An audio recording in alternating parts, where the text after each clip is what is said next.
So you're looking to get a clear picture of what's happening with important issues, maybe without getting totally lost in all the details, right? Yeah, cutting through the noise. Exactly.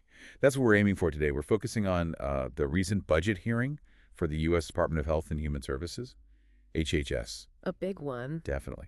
We've got the official budget documents here from the Trump White House archives and also some recent news reports that covered the hearing itself. Okay. And our goal really is just to pull out the key bits of information, understand the proposed changes to HHS funding, and maybe see how that fits with its budget history. Putting it in context. Right. And hey, if you find this discussion valuable as we go, please do give us a like. Maybe consider subscribing. It helps others find this too. So the hearing itself, the scale of the changes being discussed is, well, it's pretty notable. Reports are indicating that the current HHS head, Kennedy, he's been working with the Department of Government Efficiency, or DOGE. DOGE, yeah, that's the group focused on how agencies work, right? Exactly. And together, they've apparently kicked off some significant streamlining efforts within HHS. Absolutely. The numbers being reported are quite striking, aren't they? We're hearing about HHS full-time employees potentially going from, what, 82,000 down to 62,000? Yeah, quite a drop. Through things like terminations, buyouts, early retirements, a mix of things. Plus, there's this plan to consolidate the agency's divisions, taking them from 28 down to just 15. And it's not just the overall numbers. There are also reports suggesting that several quite high-ranking officials at places like NIH, the National Institutes of Health, and the FDA, Key institutions. very key, that they've either been, asked to leave or have opted for early retirement. And the official reason given. What's HHS saying about all this, according to the news coverage? The stated rationale is about improving efficiency, making the department more responsive. That's the line. Okay. And during the hearing itself, Kennedy also made some specific comments that seemed to generate quite a bit of buzz, particularly around vaccine safety testing. Yes, those remarks were pretty direct. He reportedly stated that, as far as he knew, only the COVID vaccine had been tested against a placebo in those pre-licensing studies. Just the COVID ones, specifically against a placebo before licensing. Right. And he also brought up that figure you hear sometimes, that children in this country receive 76 shots between birth and 18 years old. His point seemed to be about a perceived, let's say, disparity in the safety testing data available for all those versus the COVID vaccine. Okay. Those are definitely significant points being raised. To really understand the potential impact of these shifts, these statements, it probably helps to get some historical perspective, doesn't it? Absolutely. Context is key. So let's look at the contents of the historical tables from those Trump White House archives documents we mentioned.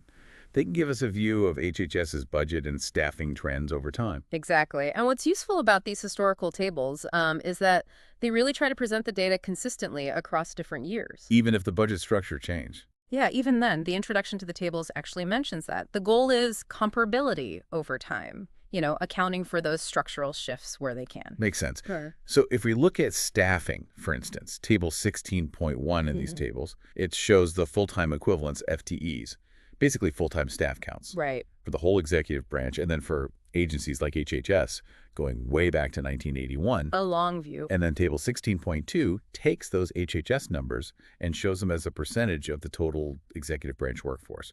So you can kind of see HHS's relative size over the decades. And shifting from staffing to the actual money, the budget numbers, it's useful to grasp this idea of functional classification. Okay, what's that? Well, the section, let's explain it.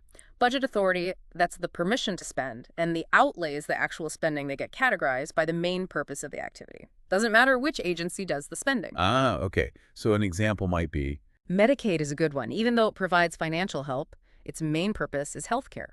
So its funding gets classified under the health function in the budget tables. Section 3 of these documents has the detailed data on outlays by function. Got it.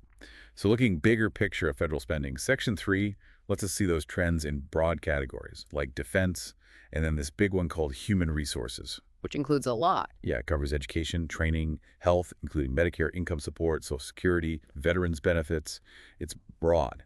And Table 3.2, for example, shows how spending in these areas has shifted over time, like as a share of the total budget or as a percentage of the whole economy, the GDP. So if we connect all that back, You can start to track how HHS's role, both in terms of spending levels and its workforce size, has kind of ebbed and flowed over the years. Right, like using Table 16.1 to see if HHS employed, say, 5% or 7%, whatever, of the executive branch workforce in different years. Exactly. And within Section 3, you can dig into more specifics. You can see funding trends for subfunctions like maybe hospital and medical care for veterans or track Medicaid spending specifically over time. It gives you that historical baseline. And the introduction to these tables also mentioned something about programs sometimes getting reclassified, didn't it?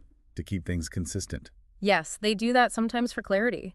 They gave the example of the HEAL program Health Education Assistance Loans. It used to be under Healthcare Research and Training, Okay. but they moved it to higher education because functionally it's really like other federal student loan programs. So the reclassification makes the long-term trend in higher education funding clearer. Right. Helps with that apples to apples comparison over time. Another angle is the mandatory versus discretionary spending split within HHS. Table 4.1 breaks that down historically. So what's required by existing law versus what Congress decides on each year? Precisely. And you can also look at Table 6.3 to get figures on, say, how much HHS funding has historically gone out as grants to states and local governments compared to what the federal government spent directly on health programs.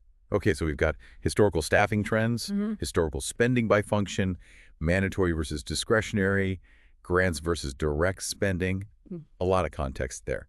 So when we take all that historical data into account, how does it help us process what we heard in this recent budget hearing? Well, it really frames the crucial question, doesn't it? You have these stated goals from the hearing efficiency, responsiveness, driving these reported cuts in staff and divisions.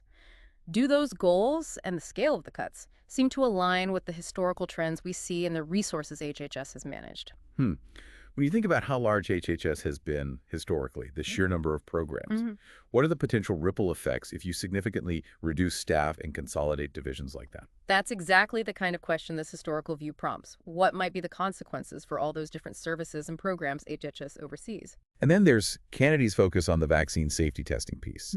If you look at the broad public health responsibilities HHS has traditionally held and how budget priorities get set, Yeah. it makes you wonder, how might these current budget discussions, these potential shifts in priorities, influence critical areas like vaccine research, development, safety monitoring, especially viewed against how those activities were funded historically? Absolutely. What really stands out is this contrast. The historical scale and breadth of HHS versus the reductions now being discussed.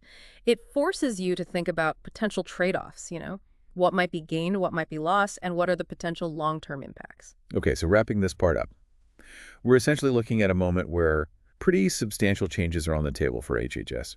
We're hearing reports of significant cuts to staff, major consolidation of its structure. Yeah, big shifts proposed. And all this is happening within this context of a really large agency with a long history, managing a huge range of public health and human services programs, backed by a very substantial historical budget spread across many areas. And thinking about that wider context, maybe it leads to a final point for you, the listener, to consider. Go on. Given how HHS has evolved over decades and now facing these quite significant changes being discussed, what sort of fundamental shifts, maybe in the whole approach to public health and human services in the U.S., might these budget talks actually signal down the road? That's definitely something to chew on. We'd encourage you, if you're interested, to explore these HHS budget documents yourself, look at related info, and form your own informed opinions.